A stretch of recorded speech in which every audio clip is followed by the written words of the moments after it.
የመጨረሻው ዘመን ደረስን ማለት አሁን ነው። በጣም የሚያሳዝነው እንግዲህ ውድ ተመልካቾች እንደምታዩት የየመን ባህር ደረቀ እየተባለ ነው። እንግዲህ በየመን ሄዳችሁ ታውቁታላችሁ ጥልቀቱን፣ ያኔ የባህሩን ግዝፈትም ታውቁታላችሁ።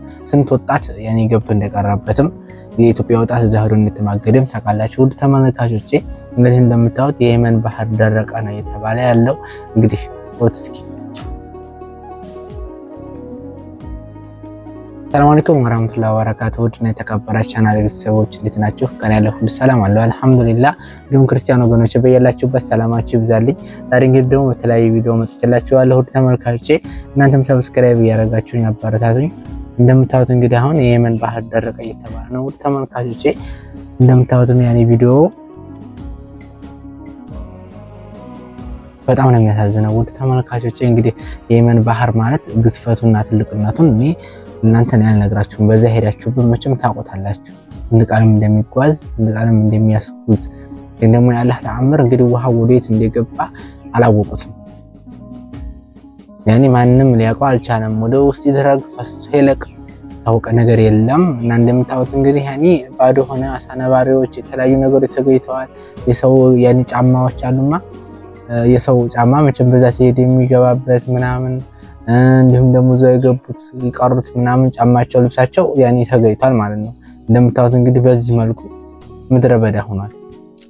በጣም ነው የሚያሳዝነው። ውድ ተመልካቾች እንግዲህ የየመን ባህር ነው እያሉን ያሉት በየትኛው አቅጣጫ ይሁን በየትኛው በኩል ይሁን ወላሂ አለም እኔ የማውቀው ነገር የለኝም። በዚህ ግን እሱ ነው ደረቀ እየተባለ በቲክቶክ ላይ ሲዘዋወር በጣም ገርሞኝ እኔም ለእናንተ ይዤላችሁ የመጣሁት ውድ ተመልካቾቼ። እስኪ እናንተም ደግሞ ላይክ በማድረግ ጀምሩ ቪዲዮዬን።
እንግዲህ የየመን ባህር ማያውቀው ሰው የለም፣ ያልሄደበትም ሰው የለም። የኢትዮጵያ ሕዝብ እንዳለ ሄደው በየመን ባህር እንግዲህ እንደምታዩት አሁን ደረቀ ነው እየተባለ ያለው ያኔ መድረቁ ሳይሆን የአላህ ቁጣ ነው። እንግዲህ ይሄ አሁን የፈጣሪ ቁጣ ነው። እንደምትመለከቱት ይሄ ውሃ ደረቀ ማለት ለኛ በጣም ያኔ መልእክት አለው። እንግዲህ ወደ ይገባ ነው የሚባለው። አሁን ይሄ ውሃ በጣም ነው የሚያሳዝነው። እኔ እንግዲህ በየት አቅጣጫ እንደሆነ ቦታውን አላውቅም፣ ግን ይሄ የየመን ባህር ነው ደረቀ እያሉ ያሉት ከጫፉም ይሁን ከውስጡ ያለውን ወላሂ አለም። ግን ያኔ ጀልባ የሚሄድበት ባህር ደረቀ ብለው ነው አሁን ሲዘዋወር ያየሁት ማለት ነው። ውድ ተመልካቾች በየሚዲያው ላይ ያለው በጣም ነው የሚያሳዝነው። ግን በጣም የከፋ ነገር ነው።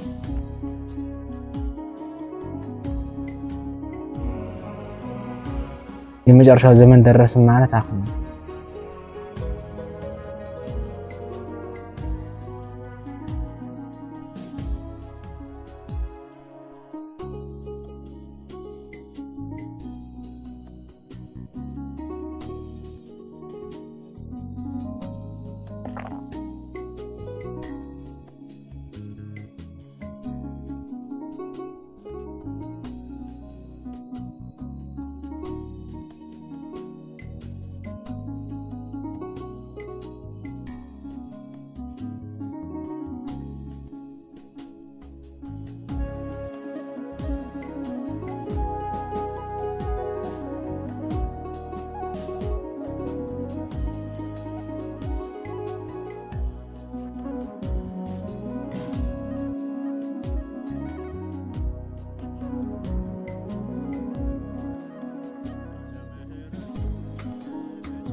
እንግዲህ እንዳያችሁት ቪዲዮውን ያኔ እንደዚህ የመሰለ ነገር የተስተናገደ ይገኛሉ ተመልካቾቼ።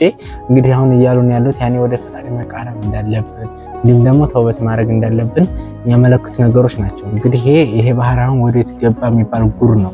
ይሄን የመሰለ ጀልባ በዛ ሲንከራተት ይዞ አሁን እንግዲህ ይሄ እንደዚህ ደረቀ የሚባል ወዴት ገባ ይባል ወዴት ይታመናል? ያላህ ተአምር በጣም ይገርማል። ውድ ተመልካቾቼ በጣም ነው የሚያሳዝነው። እንግዲህ የመጨረሻው ዘመን መባል ላይ ደርሰናል ማለት ነው። ውድ ተመልካቾቼ በጣም ብዙ ነገር ነው እያየን ያለ ነው ማለት ነው። ይሄ ደግሞ በጣም ከፋ። እንግዲህ ያን የሚያክል ባህር ወዴት ገባ? ወላሂ አለም በጣም ነው የሚያሳዝነው። በሶማሌ በበሳሶ ማለት ነው። ባህሩ ሙሉ ለሙሉ ወዴት እንደሄደ ወዴት እንደጠፋ አይታወቅም። በቃ ውሃው እንደዚህ ሆኗል ማለት ነው። እና ይሄው ዶኒኮችም እንደምታዩቸው መርከቦች ምናምን እንደዚህ ቆመዋል። ውሃው ወዴት እንደሄደ አይታወቅም። የሚያውቀው ፈጣሪ ብቻ ነው፣ ውሃ የለም።